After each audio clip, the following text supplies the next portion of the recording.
la définition de l'autonomie, c'est choisir ses ressources. Et donc, nos ressources, c'est les 4 éléments qu'on a en abondance. C'est l'eau, l'air, le soleil et la terre. Et avec ça, on n'en manquera jamais de rien.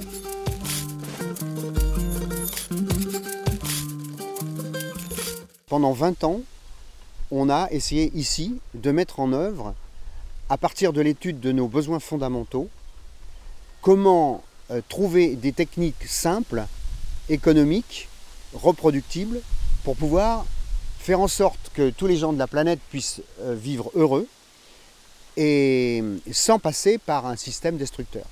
C'est vraiment un prototype qu'on a essayé de mettre en place de manière à ce que, pour apporter une multitude de techniques et aussi fondamentalement une philosophie.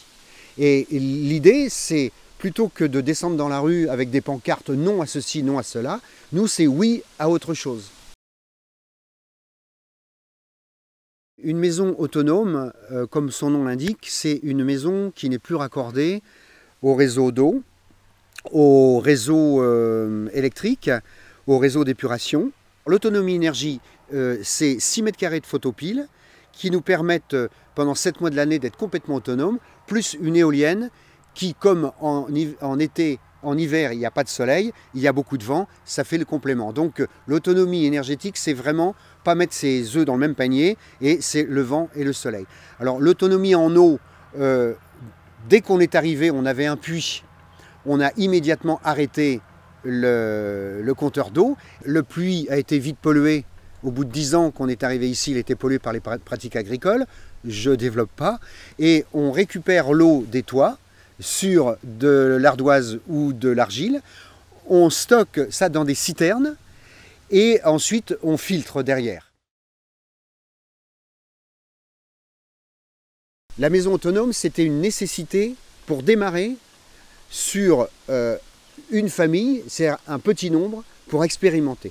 Donc maintenant, on expérimente sur un collectif, et puis là, il va s'écouler très peu de temps pour que je sois invité à expérimenter un village écologique de 100 personnes.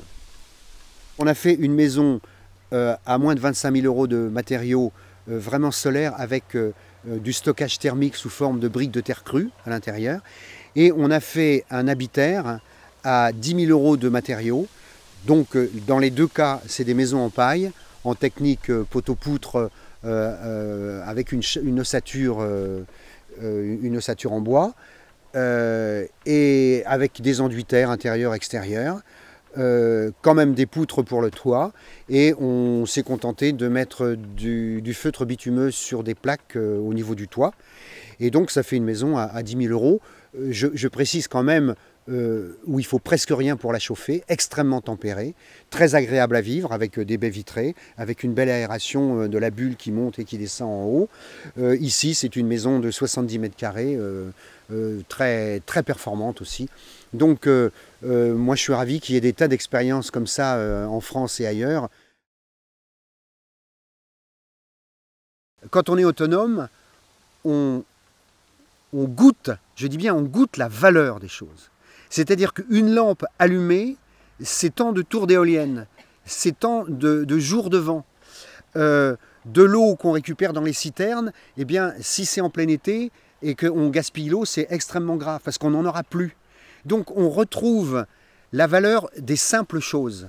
Dès qu'on a pu être autonome, j'ai arrêté de travailler et j'ai fait ce qui me plaisait. Donc l'autonomie, c'est du temps à passer au départ et peut-être du travail pour gagner de l'argent pour se payer cette autonomie qui revient à aller à la louche à 10-15 000 €, hein, à la louche. Hein. Mais quand on a une maison qui vous coûte 40 000 € ou 50 000 €, on peut se payer ça, quoi. Et après, ce que ça coûte simplement d'avoir une deuxième nature. Mais quand je dis deuxième nature, on ne pense plus. Parce qu'on a tellement pris l'habitude d'économiser qu'on éteint derrière soi, qu'on ne gaspille pas l'eau, qu'on fait attention à toutes ces choses-là. Et ce n'est pas du tout une contrainte. On a quand même une machine à laver, hein, qui marche extrêmement bien. On a eu pendant 40 ans une machine à laver autonome, hein. C'est pas du tout un problème. On a tout le confort, on a les lampes, on a l'aspirateur, on a le fer à repasser. On n'a pas le frigidaire parce qu'on n'en a absolument pas besoin et que c'est une pollution électromagnétique dans une maison et que c'est laid comme tout. Mais on a la DSL, on a le confort de tout le monde. Donc il n'y a que des avantages à être autonome. Simplement, il suffit de le décider et de se déconditionner et dire qu'on est capable d'être autonome.